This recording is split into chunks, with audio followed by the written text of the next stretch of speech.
I have this secret that I need to get help with. So it's time. It's time I shared my secret. This is life or death. It really is.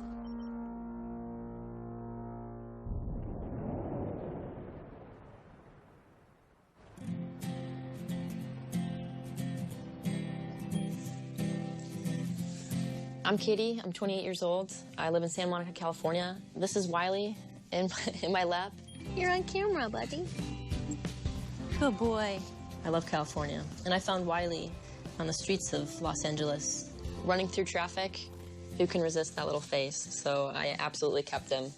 And he's my little buddy. But what I came out here to Los Angeles for is to become a comedian. For those of you who don't know me, I was actually a captain in the Army.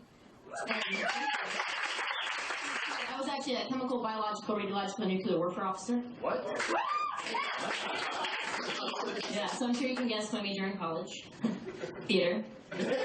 I love to make people laugh and smile and...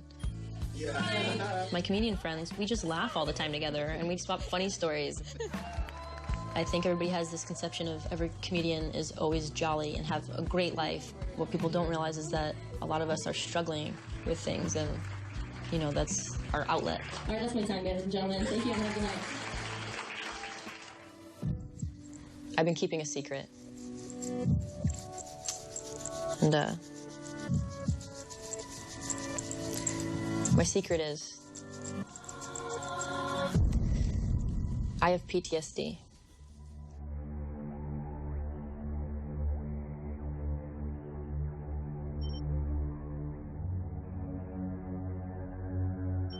I was in the Army. I deployed to Iraq and Afghanistan, and I saw a lot of people die. I lost friends. Our Apaches, they'd go out, and every time that they had any kind of kill, you had to look at their gun video and make sure that it was a good kill, and just making sure that, you know, it was a bad guy, and, you know, they did get permission to shoot them and everything like that. And so part of my job was I was supposed to look at these gun videos, and then I have to transcribe everything that was said. So I'm watching this over and over again. And to see a guy sit there, and I know that he's giving out, you know, it's a bad guy, you know, and he's giving out our U.S. locations. To see this man sitting there, though, and then him not be there, and to see the rocket come in, and just this being explode into a million bits. There's things that you just don't unsee, and there's things that you can't not carry with you. There are 294,000 Iraq and Afghan war veterans with PTSD.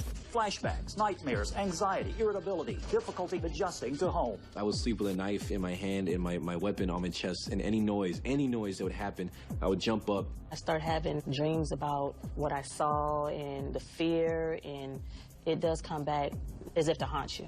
How did you cope with feelings of anger and depression? Alcohol, and lots of it.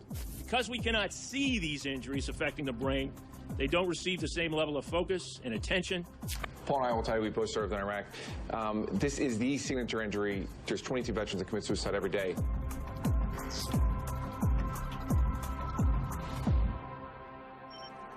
When I was in Afghanistan, I got to a really low point, and I held a rifle under my chin. And I thought that that was what was meant to be. It wasn't a sadness, it just felt relief.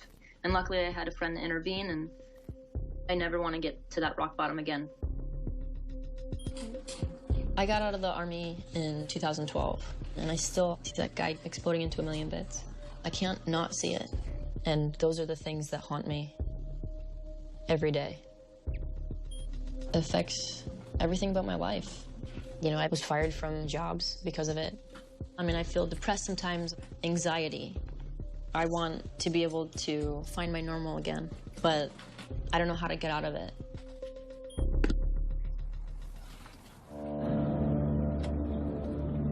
I feel angry a lot.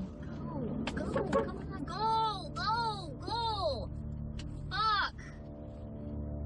That's why we're not moving anywhere. Jesus fucking Christ. Gosh, I'm having so much anxiety. Oh my gosh. Oh my God. Living with PTSD is like carrying a whole bunch of sandbags on you at all times. every step just feels so difficult. You know, as a veteran, our reactions to things are very different. Our view of the world is very different than what it was beforehand. It's overwhelming to be in crowds anymore because we're looking over our shoulder. It's overwhelming to be driving down the road and seeing that garbage on the side of the road because you think it might be a roadside bomb. If I hear a siren, immediately I will think of those mortars coming in, and you hear the... and not knowing where it's going to explode somewhere. Right now I feel dizzy, I feel my heart is racing, my eyes hurt, I just feel exhausted, I feel wiped out. I had a purpose. I was serving my country. I felt so proud of that. And now I don't know who I am, and I feel broken. And I need help. It's time to finally reveal it and start the healing process to be able to move on.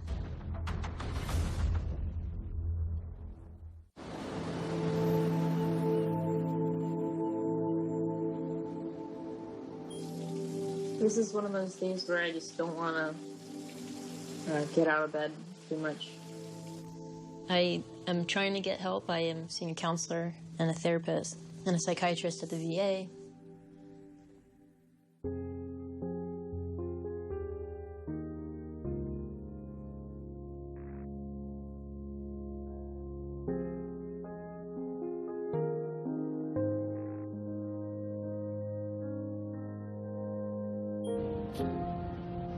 Even though I'm in therapy, I need more help.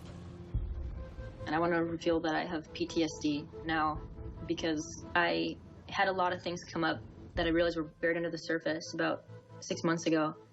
And I again got to that rock bottom. And I never want to get to that rock bottom again. A lot of my friends don't know this, and I haven't told my family, and it's hard to talk about. Especially with my mom. You know, whenever I try to talk to her, it becomes pretty abrasive, and we both get really frustrated with one another. At this point, I want to start healing myself, and I want those people in my life to know this and know my struggle and know that it's not easy, not just for me, but for any soldiers coming home and veterans alike.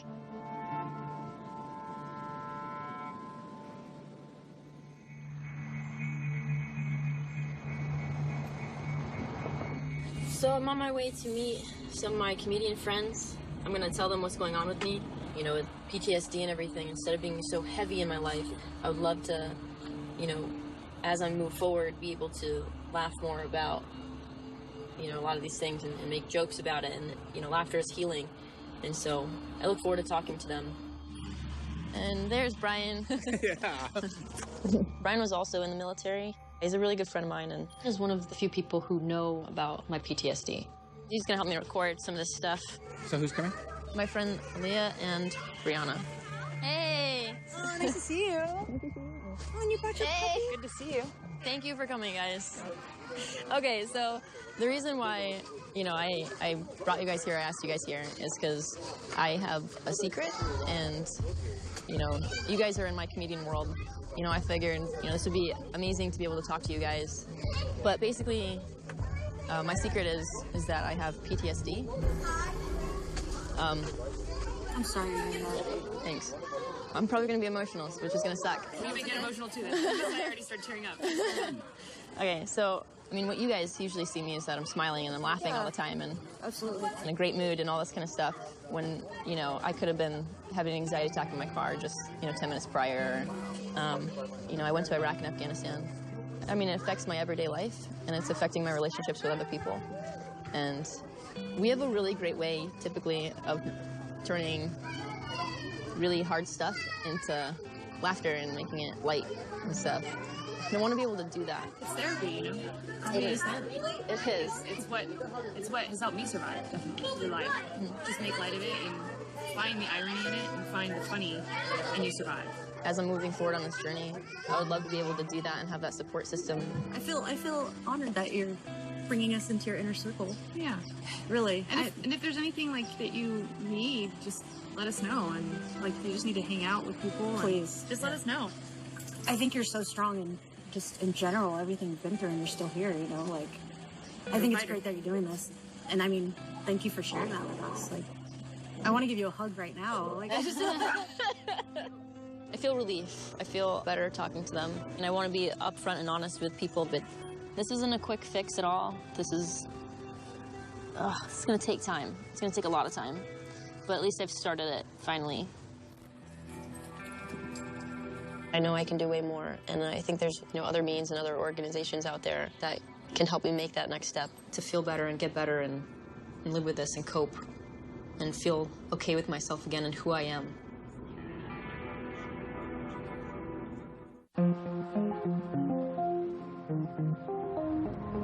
So after speaking with my friends, decided that I should reach out to more resources, and I found one that's called the IAVA. It's the Iraq-Afghanistan Veterans of America. I talked to IAVA and they set up this meeting, and this is a way of kind of moving forward and moving on. Hey! Hey! Let me make sure that these cameras are working. So, I know that you're trying to get yourself back on track. What can I do to help you? I had been getting help, seeing a counselor and a psychiatrist at the VA. Instead of just doing therapy, I want to kind of move on with my life and be able to step forward and get more help. I know that a lot of times we get in those dark places that, it just seems like everything is hopeless and worthless here at IAVA. The one thing is that we're all here to help each other. We are a community of veterans, and having that community around you is so important. It's good just to meet other veterans, hang out with other veterans, in a relaxed atmosphere. It kind of shows that, hey, I can laugh again. I can be human again. The days when depression and PTSD were stigmatized, those days must end. The Veterans Administration is cutting away red tape to make it easier to get benefits for post-traumatic stress disorder. We have to teach people that they can live with this and live a valued life, a life they want. The hard part is reaching out. The hard part is thinking that, you're worth it and you count. But you do count. You are worth it. I can't stress enough making sure you get out there and just connect with people. And after a while, it does get easier. It's so great having this tight-knit veteran community, so I'm looking forward to kind of doing these things that she suggested, and I feel pretty sure I do want to go home and talk to my mom, and I feel a lot more confident about that. My dad has kind of had a better grasp of things I've been going through, so it's more my mom anyway that I'd like to reveal it to.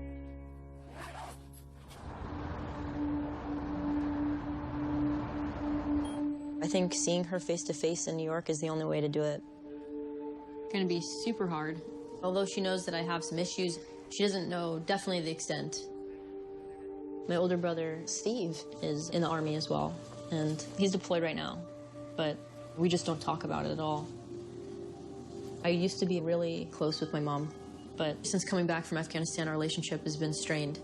She knew I was not really being myself, and I think she got super frustrated with it. Would be pretty critical with things I would do and, mistakes I made. I would like to be able to hopefully regain my relationship back with my family. I need to have them in my life.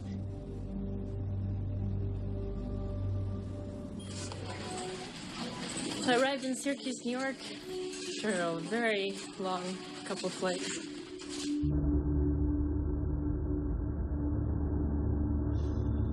I was a captain in the Army. I'm so used to helping everyone else, and I hate asking for help, but I need it. PTSD can feel like a private prison for our men and women returning from the battlefield. It can be so hard to express what they're going through, even to those closest to them. You just don't get over it. And its effects aren't felt by veterans alone. Families suffer a great deal when mom or dad, come home not as happy that you're home as they wanted to be, because it's hard for them. They don't want to tell you, oh, by the way, your husband or your father's going to come back and, he's going to be very suicidal and he's going to be homicidal at times. They've seen their buddies, lose their lives. As a parent, it's hard because they'll get angry and then they push away more, which then can make it worse.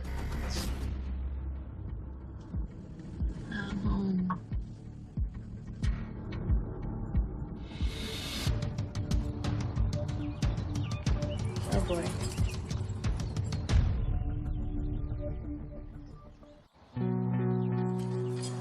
Oh boy.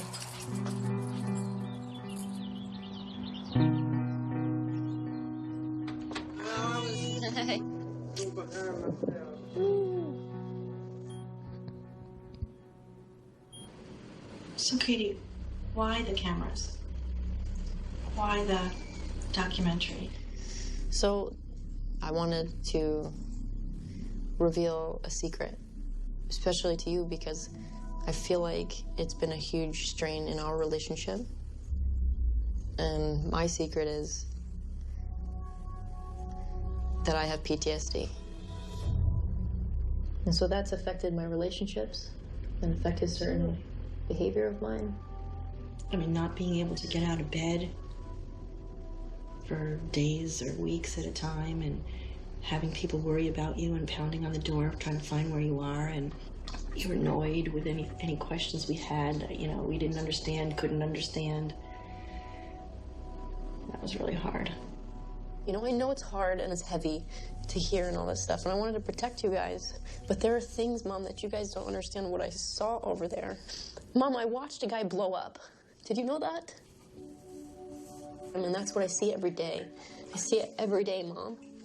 You know? And I know you guys are worried about Steve still, so I know that it's still an active thing, and so telling you guys these things is hard.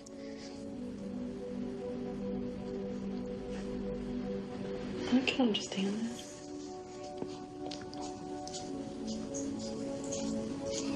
I know that life is hard for you. And you've accomplished so much. Despite it, and you have to be proud of yourself for those things. And we were really proud of you. Okay? I know that the only way you can move forward is with our support. I know. I hope that we can give it to you. I love you. I love you, Mom. Just take a walk. You want to take the dogs for a walk? Yeah, after I put on some shorts or something. I love you. I love you too. I'm happy I was able to talk to my mom. That was the first time that I think we've ever talked that open and honestly and been able to just actually listen to each other. And I'm hoping that's going to make our relationship stronger. You know, I think overall it's going to help me move on and, you know, help with my life in general. So I am actually really looking forward to that.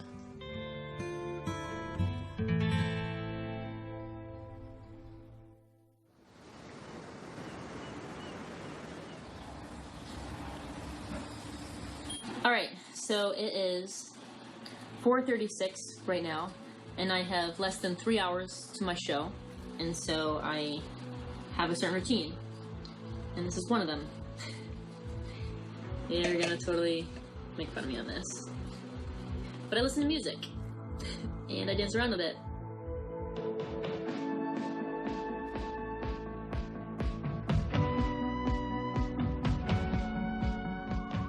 Going through this journey, it's forced me to actually face all of these things that are going on in my life. My relationship with my mom is stronger, and I've learned that, you know, people actually do want to help. It's an amazing feeling knowing people are there for you. Again, there is no quick fix. It's going to be a long road ahead of me, but, you know, one step at a time, one day at a time. So I look forward to what the future brings.